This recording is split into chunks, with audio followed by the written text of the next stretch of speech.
I've been trying 8 different high velocity rounds in my 22lr rifle, and unfortunately the RWS, it didn't quite make the grade.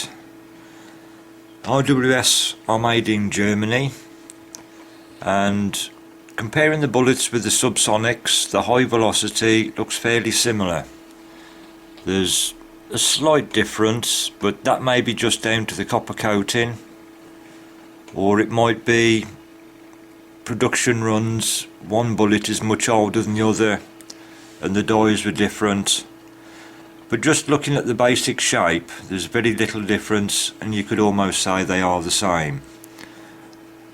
Both bullet heads, as far as I'm aware, are 40 grain, and I've decided to have a look and compare the subsonic with the high velocity, not accuracy wise or performance in ballistics, i.e. penetration or damage done to the target, if you want to term it that way, but I thought I'd just strip the bullets down to the different components and see what's inside them. Just having a very quick look at them, the hollow point part at the front of the bullet looks more or less the same. There seems to be some wax or some sort of lubricant, I think it is, stuck into the cavity on the subsonic, and there was a little bit of waxy substance on the high velocity as well. And originally I thought it was just a mere very small dimple, but after clearing the cavity out, it bent down quite well. It was reasonably deep compared to what I originally thought.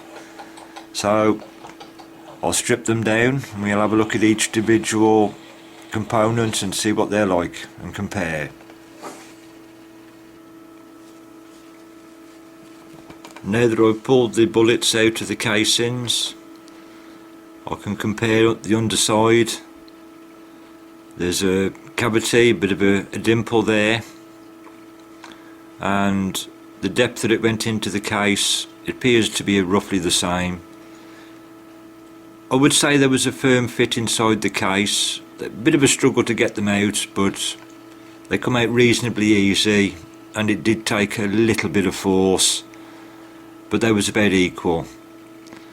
It seems that these RWS, the consistency with German engineering seems to be quite good. The cavity, having a closer look, the shape of the cone, it all looks pretty good. So I'm pretty well convinced they're the same bullet head, so perhaps the only difference is the powder. And I've got some scales and I'm just going to check the weight of the powder and see if there is a difference between the two.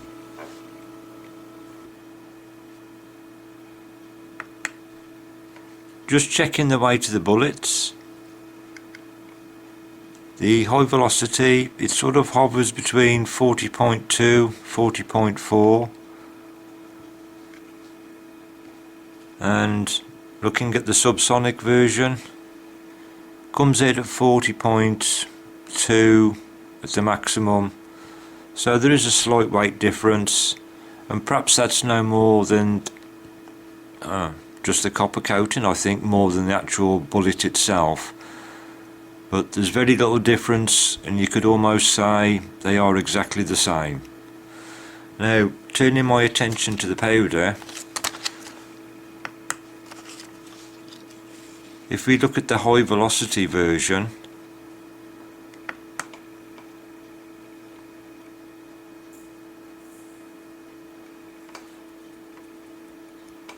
that comes out at just over 2 grains. So quite a fair amount of powder in there. And looking at the subsonic version, I expect to see quite a bit of difference.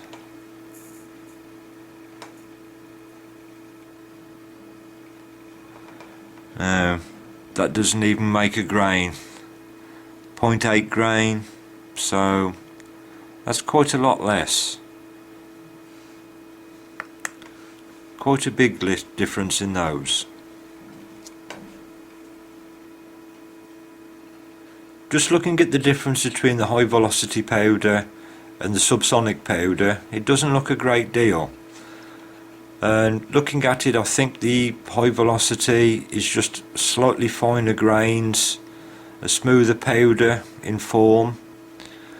And just looking at it, it doesn't look all that much, but when weighed and it's realised that that is double the weight, just slightly over double the weight than the subsonic powder, you begin to realise where the difference is and how the difference in velocity is achieved.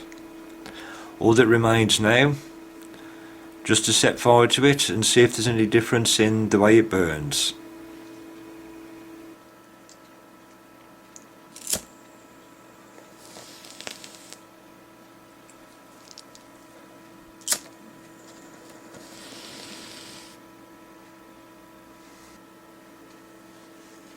It's a bit hard to see on camera, but the high velocity to the right, that's quite fine burnt and there's not much residue, and the subsonic, it seems quite gritty and sooty compared.